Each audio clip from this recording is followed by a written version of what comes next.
Well, we are Got it. honored today on Adam's Corner, my podcast and my video channel, whichever one you're watching at the time. We are honored to have Mr. Kenneth Johnson, the creator of many memorable television series and a couple of memorable films as well. The creator of The Bionic Woman, The Incredible Hulk, the original telefilm that started it all, and Alien Nation, and of course the theatrical films, Steel and Short Circuit 2.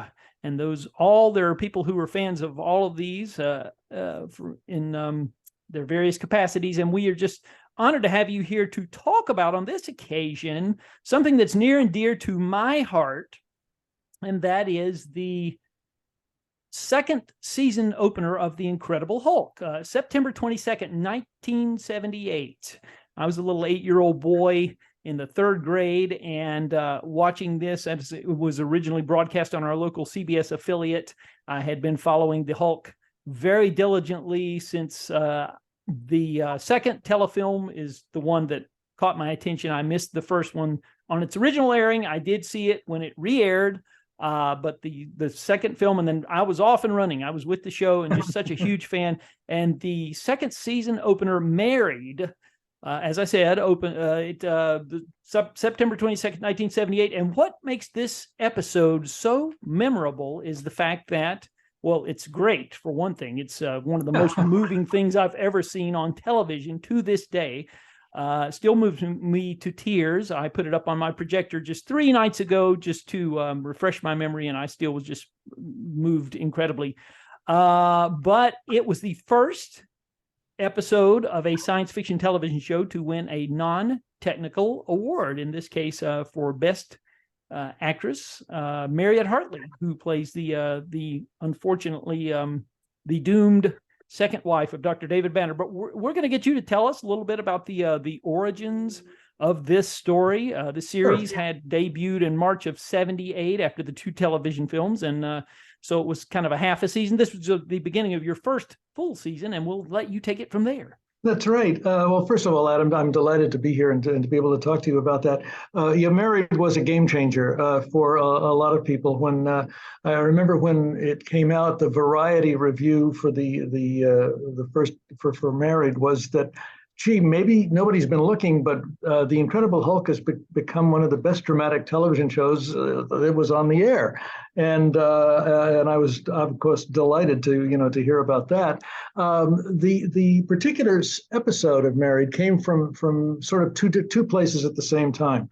One is that a friend of mine who was a psychologist, a brilliant young guy who unfortunately died way too young, had been doing research using hypnotherapy to treat cancer, not in terms of the pain of cancer, because that had been done a lot by hypnotherapists to help patients who were suffering from cancer pain. But what Don was interested in was actually using hypnotherapy to try to attack the cancer and get it into remission. And he was in fact successful with several of the people that he worked with by using visual imagery under hypnosis and giving them images that they could really tangibly look at, and we used it in Married, like an old wagon train being attacked by raging Indians around them, and the people on the inside shooting back. And the Indian attack from the outside represented the cancer, and the people on the inside that were fighting back represented the patient who was endeavoring to fight back. And I thought, wow, that's really, really fascinating psychological research, but cinematically, it would allow me to put my 2 leading men in the frame of the same picture at the same time. Because usually when we were doing the show, Bill Bixby would come in and do his part of the scenes. And then when the white eyes happened and he began to Hulk out, then it was, okay, Bix, thanks a lot, we'll see you later. And then Lou would step in, but they were never in the scenes at the same time. And I realized by putting him under hypnosis, I could do that. And it became a really interesting jumping off place to try to figure out how it would work and why it would work that way. And Bix and I were very concerned about who was going to be the leading lady because I had decided the other half of the key for this was the fact that it had always intrigued me about the idea of having a woman go to bed with Bill Bixby and wake up with Lou Ferrigno and start singing "Ah, Sweet Mystery of Life, at Last I Found You," and, like Mel Brooks did in Young Frankenstein. And I realized this was a way that I could do that, but I wanted it to be a serious and ultimately tragic story. And so I decided that our leading lady that Bill does fall in love with, and in fact marries, is doomed. And Bix and I looked at a lot of film on a lot of different actresses. And Marriott caught our eye, Marriott Hartley, because she had that year done a TV version movie of African Queen, which is, kind of a tough act to follow. Katharine Hepburn, her leading man was Warren Oates, who was wonderful, but not exactly Bogart and Hepburn. But she was wonderful in it, and she also had this sense of humanity and weight and humor that Bix and I were looking for, and so we met with her and said, "Yeah, you're the one. We want to do it." So that's how we went forward. And when it's funny, when Bill Bixby's agent originally gave him the script for the Hulk, Bill said, "I'm not even going to read a script called The Hulk," and his agent said, "Yes, you are, Bix. Yes, you are." And indeed, it won him over. And when Marriott's agent gave it to her, she said, "No, I know the same thing." And her agent said, "Marriott, this is your Emmy." And sure enough, it was, and it was terrific. And she, Marriott, and her husband Patrick became great friends. Patrick went on to direct a number of episodes of The Hulk for me. Susie and I spent time with them at their family home in Jamaica. And on my 40th birthday, Adam, when I was in the middle of shooting V, my wife Susie gave me a surprise party, and it was at Marriott and Patrick's house, and the whole cast and crew. It was really wonderful. So we'd been friends for a long time, when we started shooting, our first day of filming, I think, was in July of '78, July 21st, '78, right? And Marriott had just a few weeks earlier given birth to her daughter Justine. Wow. So she still had baby weight on her that we would have to hide a bit, but also she was nursing. And the very first day of filming, we were doing the scene at the bar where she's getting drunk and picked up by the guys, and she had on this silk blouse, and she started leaking. as pregnant women will begin lactating sometimes. Sometimes we had to keep Justine off the set because if she heard Justine cry, it would immediately start. And we went through about a half a dozen silk blouses that day to get her through it. I don't know if I told that story on the full length commentary that is on the DVD and the Blu-ray. But then she was kind of embarrassed about it. We said, "Come on, this is real life," So it was fun. And also, I remember when she first saw Lou in makeup. And he walked on the set in makeup. She just really cracked up. She couldn't help but laugh. She said, "Oh my God, this is just really going to work." And I understood partly that because part of the reason was we'd never been able to get here. I brought it along. This is Lou's wig, and Amazing. Here this fright wig. This is what they call in the business or in the circus a fright wig. Woo, and it was so frustrating. And working at this multi-million-dollar company, Universal, with a great makeup department, and they could not get that hair to look right. So that just sort of cracked her up the most. But she immediately got into it and saw what we were trying to do, and she was great in rehearsal, and we really worked through a lot of the scenes. And the house that we shot in, we were looking for a location on the beach. We were supposed to be in Hawaii, of course, which of course we couldn't go to on a $1.4 million budget. You just can't do that. And that was $1.4 million back then, which would equal to about $6 million now. But it was, we had to make Malibu work for Hawaii. And we were scouting a place called Paradise Cove, which is in Malibu. And we looked up on a hillside, and John McPherson, my cinematographer, said, "Hey, I think that house up there. Let's look at that house up there. We could see a house on this cliff, right? Just south of where we were." And we went up, and oddly enough, it was a house that was empty, but the door was open, and there was a card on the desk that says, "If you're interested in this house, call this real estate agent." So we were able to rent a house, which later on, trivia note, was owned by Sylvester Stallone while he was involved with Susan Anton, a woman who was one of my leading ladies when I did the Cliffhanger series, later on. So it was all connected. And so we shot a good bit we shot the house as a real practical location. Practical meaning it wasn't a set; it was really a real house there, and it had a lot of things that recommended it. But one of the things there was, and I was thinking about things that I might not have said on the director commentary, but Marriott's tall. I'm 6 feet tall, and she's almost as tall as I am. Bix was about 5'10" maybe, which normally they were about the same size actually. But when we had to do the walk on the beach where he proposes to her.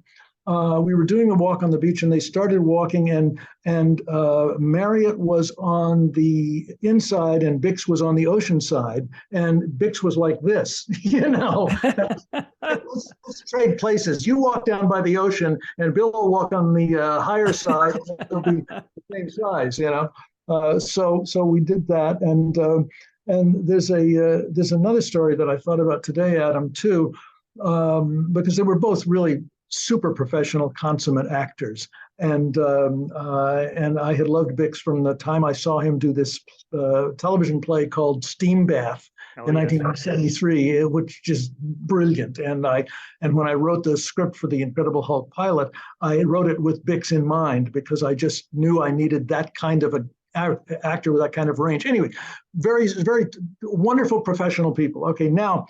The scene where he actually proposes to her, and they were walking on the beach, and it ends, and it's a pause, and they're together on the beach, and it's one of the most touching, sweet scenes in the movie, as you know, having seen it recently again. Oh yes.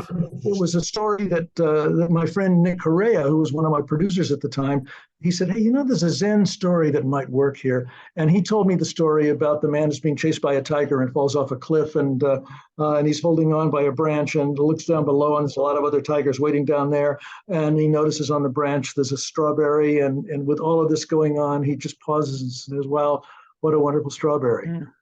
It was a story about being in the moment, and it was a really important emotional scene, and it plays that way in the movie. On the set, while we were in the midst, just about to start shooting it, and I didn't want to shoot it literally on the beach because the noise was too loud with the water, so we shot it up at the top of the hill at the house, so you couldn't see that we weren't on the beach, and the two of them are there, and they're starting to do the scene. And they get the giggles. Now, this happens to actors sometimes. In the most serious scenes, something quirky goes, and they get the giggles. And okay, I've seen it happen, and I just sort of wait through it. Okay, let's try another take. Okay, we'll go again. Let's go again. And they break up, and they go again, and they broke up. And this happened about 4 times, and my eyes are beginning to turn white. And finally, when they broke up the 5th time, I said, "Okay, well, we're out of this setup. We'll do this later sometime when they can get their shit together. And meanwhile, we're going to break and go. We're going to go down to the beach and shoot." And I just walked right off the set and headed down and said, "Okay, guys, let's go." And left Bix and Marriott just standing there, and they were like, "Oh, okay." But I didn't change my mind. I said, "We're going to the beach." And we went down to the beach and shot something else first, and then came back, I think either later that day or the next day. And they did what you saw in the movie, which is incredibly good. Oh, it really is. Yeah. But another couple of things that are interesting are the place where they get married was at the Ambassador College in Pasadena. This is a place I had run across once, and the location guys took me back there, and I said, yes, this is perfect on this little bridge with the water, and it looked like Hawaii also, you know. And we filmed there, and it was such a really sweet day of filming. And later, when I was doing the Alien Nation series, we did our movie Dark Horizon, and there was a wedding ceremony at the end of it, where I actually prevailed upon my wife Susie to play the alien priestess that married our two newcomer friends, and we played it exactly on the same bridge at the same place. And so in Alien Nation, the Dark Horizon movie, you can see that same location being used again. The trickiest part of the locations scouting was to try to find a surreal landscape that I could believe would be inside Bix's head when he's telling the story and when she's got him under hypnosis, you know. And we did manage to find this place down in Brawley. It's a little town just north of the Mexican border, and it's a state park, and it's sand dunes. And it really was like the opening of Star Wars when C-3PO and R2 are on the desert, you know. And it really had the kind of look that I wanted. But it meant we were going to have to do a location. We were going to have to take the crew in a chartered flight and go down to the location to shoot there. And there's a behind the scenes, some footage in the DVD and the Blu-ray where I'm telling the story about it, because what happened, let me see if I can share it. Can I share my screen here? Let's see if I can, how do I do that? I gotta go find this thing up here. See if I can make this happen. There's that, yeah, here we go. Okay, so this is the morning that we got there, and can you see it okay on your screen? Yeah, sure, it looks great, yeah. Okay, this is Ed Jeffers, who was my location manager and who had found the place, okay? And John McPherson, my cinematographer, walking behind me, and we're walking in, and Ed came up to me and said, Kenny, we've got this big problem. You know, there's a man here that says we can't shoot on his land. And I said, what are you talking about? Can't shoot on his land. And this is our state parks, Ed. And he said, well, could you just come talk to him? I said, Ed, you're the location manager. Why are you asking me to please just walk down here. Please, if you just talk to him a minute, I think it'll probably be okay. So I'm walking down, you know, with all the burdens of, I got to get all this very complicated shooting going. Okay. And I see this Arab coming toward me on a donkey. And he's shouting, "Get off my land! Get off my land!" You know, and I'm saying, "Wait, what is this?" And it turns out that it's Bob Steinhauer, who is my line producer, who decided he wanted to have something funny to start the day with, so that it would sort of break the ice for everybody, because we knew it was going to be a difficult day. And this is the Ayatollah Steinhauer, we called him. And it was one of the funniest things that anybody had ever done to me. I love it. He was so funny, wonderful, wonderful, funny human being, and indicative of the kind of people that I have always tried to surround myself with, Adam. People who are bright and funny and just, you know, you want to be with all the time. And I brought this along to show you too. This sits in my office. This is the original makeup and look that Werner Kepler created for the Incredible Hulk. It sits in our office kitchen down here now. And you can see we never got the hair right. This hair looked pretty cool. And I realized later what I should have done, you know, Louis Ferrigno had this big Italian hair all the time. And we should have shaved his head. You know, that would have made it a lot easier. But anyway. So this is what Brawley looked like, and you can see exactly the look that I wanted. There were patches of green out there in the desert, and we had to frame the shooting so that we wouldn't see the green. Here we are, you know, about 200 yards away from them, and the sand, the temperature was 125 degrees. The sand temperature was 160 degrees, so we had to make sure Lou had shoes on, or he would have burned his feet. And one of the problems was that it was so hot that his green makeup kept separating into the primary colors of blue and green. So when he was waiting around to go on camera, he would suddenly begin to turn blue and green. And just before he'd go out every time, we'd have to rub him down and get him, back to green again. But again, this idea of the hypnosis that I came to from my psychologist friend Don Stoller's research led to the point where I actually could do what I wanted to do and have my heroes, both of them in the same frame, at the same time. And it was really kind of a groundbreaking thing to do.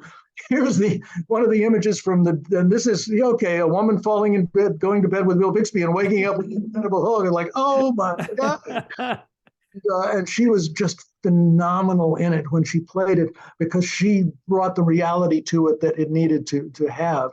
And here's the shot just before when they finally came back up after giving the giggles to do the scene. This was me talking her through it just before she and Bix started doing the scene together. And then this photo here that was captured by one of our friends on the set. Marriott has this in her house, and she said that's her Emmy picture. Oh. And I thought, that is it's so sweet. So. Anyway, I wanted to share that with your gang there, and I've never done that in an interview before, so consider it a first, Adam. Just special. I feel special. Wow, that's fantastic. Those are awesome. And awesome. And a couple of the other stories, and probably again some of this may be on the documentary in the DVD. Mm-hmm. But the house that she gets taken back to from the bar by the two guys who think they picked up a couple of hot girls was a set that we built on stage 38 at Universal. And it was built so that it was like a two-level thing, as you've seen in the movie, where it collapses and falls down. And Chuck Davis had designed it and put it together so that he said, you got to be really careful when you're up there, because it can fall down just in a second. It could just go crash, So be everybody tiptoes. So we got to this point where, okay, now the second stage is the second story is supposed to collapse, and it wouldn't break. and they knocked out all the poles and everything, and it's still hanging there. And so the two stunt people that were up there were jumping up and down on it to try to get it to crash. I swear to God, there's about 10 minutes of film while they're just jumping up and down and I said, gee, Chuck, it wasn't exactly going to fall over like a house of cards after all. And eventually it came down. Mm-hmm. But it was one of those things that you go, oh my dear, it just crazy stuff. Oh, what else can I do?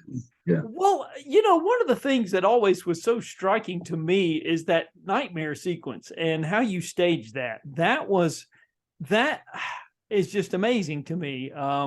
The way that it so realistically depicts a nightmare. I've had nightmares like that myself. And it's just I don't think there's any other, and I've seen many, many movies, many, many television series, and I think it's one of the most realistic. And I assume you're over cranking the camera on Bill Bixby so that when it's played back at normal speed, he's slower, obviously, when he's chasing after the bus. And it creates this real surreal, nightmarish. Yeah, it was, I was just trying to think of all the dream images that I could have and that what it would be like. And of course, I had all the original footage of his wife's death, which is it's funny, when I wrote my original script for the pilot for The Incredible Hulk, a couple of really close friends, Steve Bochco, who had helped me get my foot in the door at Universal, and who introduced me to a guy named Steve Cannell, who, of course, went on to create the Rockford Files and all of that. At the time, the two of them were just sort of fledgling, writers at Universal. They hadn't had any big hits or anything yet, but they got my foot in the door, and the three of us sort of considered ourselves the class of 1980 at Universal, and because it was like graduate school with pay in a lot of ways.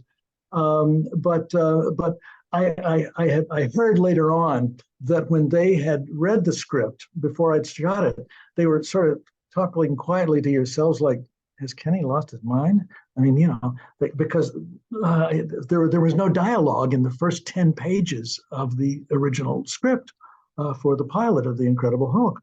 But you see, Bochco and Cannell were both writers primarily, and I was, on the other hand, primarily a director. I was a director long before I ever tried writing, which I didn't think I could do and very well and be very successful at. But so I was always thinking cinematically and as a director, and I knew that it could work as a visual and how it could happen. And finally, when they came to the screening of the movie when it was done, it was like, oh, right, okay, that really works, because it's the imagery that sucks you in, and I wanted to take advantage of that kind of imagery. One of the scenes where the bus is taking Marriott away and getting further and further away, that was also shot at Brawley, where we had a real sort of surreal flat desert, or just endless kind of landscape. And I remember Marriott saying there were a few times where she was in the back of the bus looking out at us and waving, and we were chasing her in a car with a camera set up on the car, and all of us were there, and we had our hats on backwards, and she said, "You guys look like a 1920s film crew," with backwards, and like that. But I was able to achieve the imagery that I was looking for. That because my whole I think what I've always tried to set out to do, Adam, is to make people feel, what's going on, whether it's by dialogue and emotional performances, or whether it's just by the visuals that will get inside their heads and hearts and really make them, connect to what's important and the humanity. I mean, that's one of the, it's funny because all of my work, from the Bionic Woman through the Hulk, through V, through Alien Nation, and everything that I've done, most of my stuff has been what the industry calls 4-quadrant stuff. It appeals to 4 quadrants. It appeals to adult men, adult women, teens, and kids for the most part. But my largest audience segment has always been adult women, and which is very unusual in the realms of fantasy and science fiction and speculative fiction, like I've done so much of. And people say, "Wow, did you set out to woo the female audience?" I said, No. I just wrote what felt right to me and what was going to have the most humanistic feelings. And because I've always been more interested in emotions and all of that, as opposed to action and crash bang and car chases and stuff like that, I think that's why my work has been so successful. And also because there's a subtext to it. I mean, Dr. Banner is actually the same as the Greek tragic heroes who bring down the curse upon themselves by feeling like they know better than the gods, And when you do that, the gods don't like you, and they send little harpies to come get you. And that's and Bix got it immediately when he did read the script at his agent's insistence for the pilot.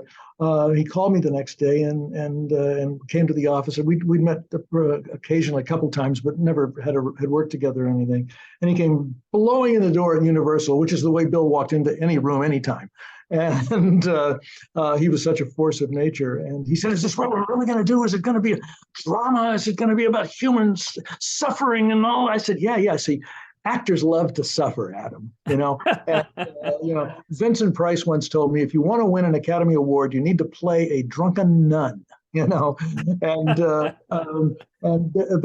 Bix really was into digging into that and making it happen.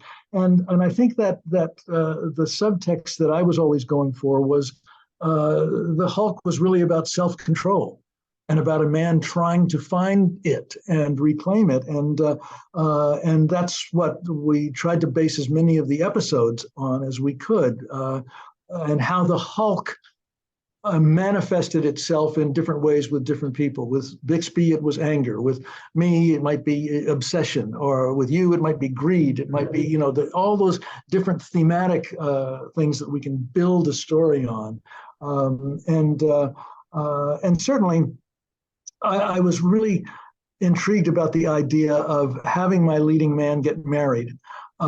because I knew that would draw an audience in. What do you mean he gets married? He's got this problem, you know. Yeah. And of course, the woman that he goes to, ironically, to help him out, is a woman who herself has a problem and is dying. And they strike the bargain. I'll help you. If you could help me, that would be wonderful.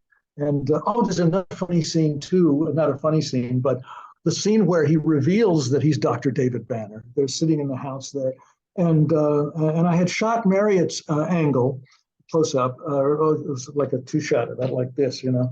And then I turned around to shoot Bill's, and Bill said, "Oh my gosh, I can't remember. Did I have my hands like this, or did I have my hands like this?"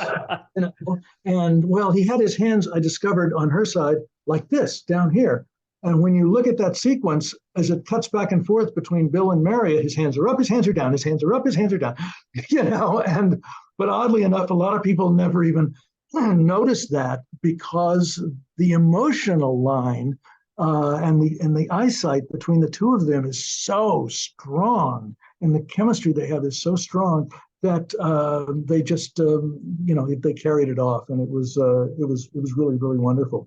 And the other thing that was tricky was trying to shoot the climax in a hurricane. There was a lot of great stock footage that I found, but it was all very grainy and had been shot during storms, you know.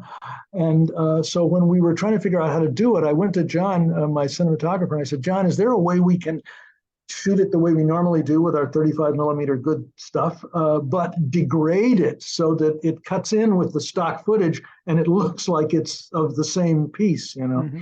And that's what we did. We shot it in such a way to try to make it look as crappy as we could. The one frustration we had was that we had to shoot it in sunlight, and it was not cloudy that day. So there are scenes where the storm is going and all, but there's sunlight you can see coming through somewhere, and it's always made me a little nuts, because when you're shooting an episodic television show, you can't say, "No, we won't be able to wait around for the clouds to come in, because the studio will come down here and hang you by your thumbs."